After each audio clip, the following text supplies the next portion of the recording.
पैसाको अभाव भयो भन्ने चाहिँ नभनिदिनु होला है। मन्त्रालयमा धाइदिनु होला, मन्त्रालयमा धाउनुपर्छ नि, हामी जान्छौँ।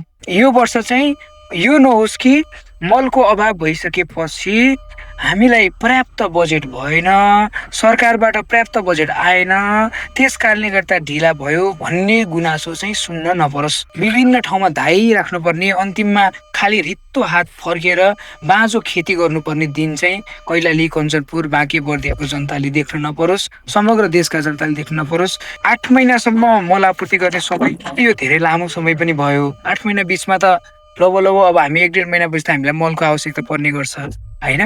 त्यो बिचमा 7 महिना त कट्यो। अब 7 महिनामा चाहिँ अहिले पनि हामी मलको लागि बहस गर्ने हो भने मल त अहिलेसम्म त पुगेर हामी कुन कुन जिल्लामा, कुन कुन क्षेत्रमा बढी आवश्यक छ भन्ने बहस गर्नुपर्ने समयमा हामी फेरि अब आउने वर्षमा चाहिँ मलको लागि यो अभाव भयो, बजेट थपिदिनु पर्यो भन्ने प्रश्न चाहिँ अलिकति सुहाउँदो भएन कि। अर्को कुरा, हाम्रो कृषि सामग्री केन्द्रको प्रबन्धकज्यूले भने जस्तै सरकारसँग माग गर्नु पर्यो। मान्यज्यूहरूले भन्नुभयो, अलिकति रिक्वेस्ट गर्न भन्नुभयो, यो प्रविधि अब हामीले अन्त्य गर्नुपर्छ। तपाईँहरूले बलियो डेटा लिएर आउनुहोस् अनि मन्त्रालय जानुहोस्। मन्त्रालयबाट, कृषि मन्त्रालयमा यदि काम भएन भने हामी तपाईँहरूसँग सहजीकरण गर्ने, कहाँ नीति कहाँ कमी भएको छ त्यो सहजीकरण हामी गर्छौँ होइन। हजुरहरूले कृषि सामग्री केन्द्रबाट चाहिँ बलियो डाटा लिएर कृषि मन्त्रालय पुग्नुहोस्। यदि कृषि मन्त्रालयमा तपाईँले आवश्यक परेको कृषि प्रधान देशमा मल ल्याउनका लागि पैसा अभाव हुने, मल ल्याउनका लागि तपाईँहरूले अबको सरकारलाई पनि हजुरहरूले अनुरोध गरिदिनु पर्यो भन्यो भने चाहिँ यो सुहाउँदो भएन।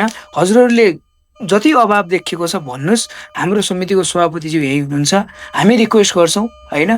कृषि प्रधान देश कि त भन्न भएन, कृषि प्रधान देशमा पनि फेरि मलको लागि मान्यहरूको पनि जोडबल चाहिने, फेरि रिक्वेस्ट गर्नुपर्ने अलिकति चाहिँ अब सुहाउँदो भएन कि पहिलेको परम्परा थियो भने यो अन्त्य हुन्छ, अन्त्य गर्न पर्यो। यो वर्ष चाहिँ यो नहोस् कि मलको अभाव भइसकेपछि हामीलाई पर्याप्त बजेट भएन, सरकारबाट पर्याप्त बजेट आएन, त्यस कारणले गर्दा ढिला भयो भन्ने गुनासो चाहिँ सुन्न नपरोस् है। अब त्यस्तो नहोस्, यो हुँदैन, हुन दिनु हुँदैन। यसका लागि हामी निश्चित छौँ। र हामीलाई अर्को कुरा, अघि हाम्रो मान्यज्यूले भन्नुभयो, हाम्रो त झन् कैलाली, कञ्चनपुर, बाँके बर्दिया त एकदमै खेतीयोग्य जमिन हो।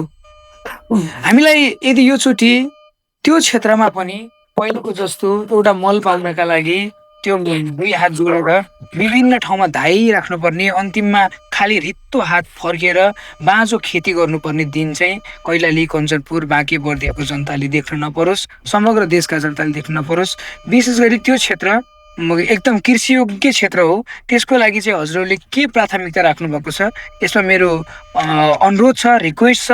मलाई चाहिँ त्यहाँको बारेमा विशेष जानकारी लिनु छ। कैलाली, कञ्चनपुर, बाँके बर्दियाको क्षेत्रको बारेमा मललाई अप्ठ्यारो नहुने गरी, मल अब आपूर्तिमा त्यहाँको मल अभाव नहुनका लागि तपाईँहरूले विशेष प्राथमिकता के राख्नुभएको छ, यसमा मेरो जिज्ञासा छ। यो चाहिँ मलाई छिटो प्राप्त हुनु पर्यो, जानकारी हुनु पर्यो।